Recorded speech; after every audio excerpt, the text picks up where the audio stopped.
आपको होशियार रहना चाहिए। अगर आप ये कहे अरे सुनो भाई, सुने तो ही ज्ञान आता है, स्लोगन शाउटिंग मेरे लिए करे तो मैं खुश हो जाऊंगा, बाकी का समझ तो नहीं पाएंगे आप।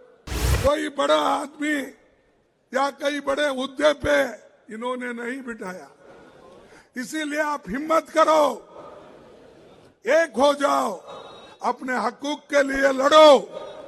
मैं ये नहीं चाहता कि एक दूसरे से लड़ो, वो मोदी करते हैं डिवाइड एंड रूल, लेकिन मैं नहीं, मैं देश को एक रखना चाहता हूं। राहुल जी देश को एक रखना चाहते हैं।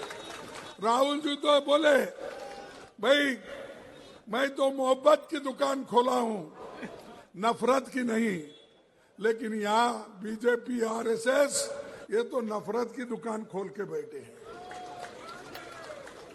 और इसी के वजह से आपको होशियार रहना चाहिए।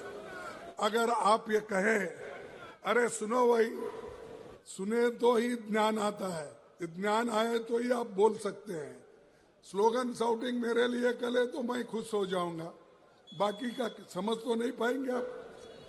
देखो बीजेपी और आरएसएस इतनी बुरी है और उसके संग में इन्हों है। फर्ज करो अगर कोई आदमी, हम कहते हैं भाई ये विष के जैसा है, ये लोग बहुत डेंजर है, इसीलिए उनको दूर रखो, उनको टेस्ट मत करो, हमने कहा।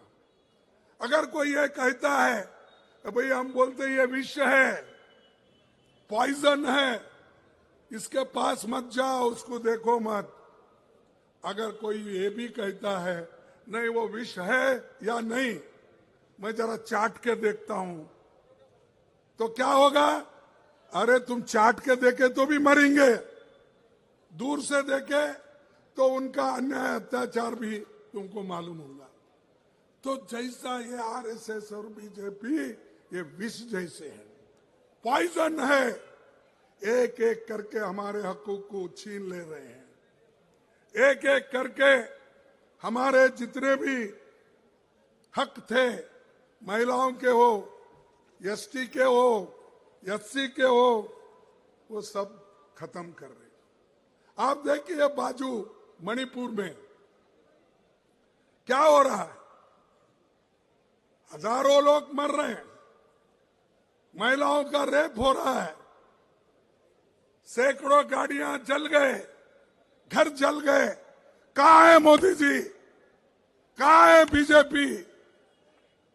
यहां सिर्फ हमको दिखाने के लिए वहां यहां ऐसा फिरते हो। जाके अपनी सूरत बताओ मणिपुर में, जाके बताओ नागालैंड में, तब आपको मालूम होगा। देश को एक रखने के लिए अगर कुर्बानी भी देना पड़ती है तो आपको देना पड़ेगा।